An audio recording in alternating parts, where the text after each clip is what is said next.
ଜୀବନ ଜୀବନ ମାନେ କେବଳ ହସ ନୁହେଁ, କେବଳ ଦୁଃଖ ମଧ୍ୟ ନୁହେଁ। ଏହା ହେଉଛି ଏକ ସୁନ୍ଦର ଯାତ୍ରା। ଏହାକୁ ନେଇ ଏକ ସୁନ୍ଦର ସାୟରୀ ଶୁଣନ୍ତୁ।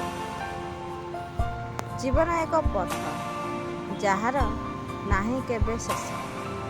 ହସିଲେ ମଧ୍ୟ ଦୁଃଖ ଆସେ, ଦୁଃଖରେ ମଧ୍ୟ ରହିଥାଏ ହସ।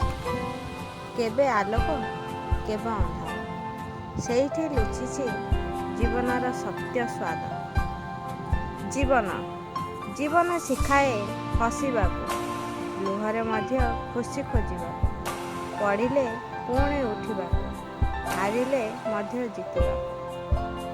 ସମୟ ସହିତ ସବୁକିଛି ବଦଳିଯାଏ।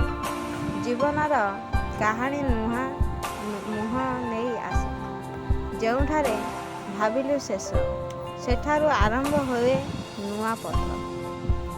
ଯଦି ଏହି ଜୀବନ ସାୟରୀ ତୁମକୁ ଭଲ ଲାଗିଥାଏ, ତାହେଲେ ଭିଡ଼ିଓକୁ ଲାଇକ୍, ସେୟାର, ଚ୍ୟାନେଲକୁ ସବସ୍କ୍ରାଇବ୍ କରନ୍ତୁ। ଆଉ ଏଭଳି ସୁନ୍ଦର ସାୟରୀ ପାଇଁ ଆମ ସହିତ ଯୋଡ଼ି ରୁହନ୍ତୁ।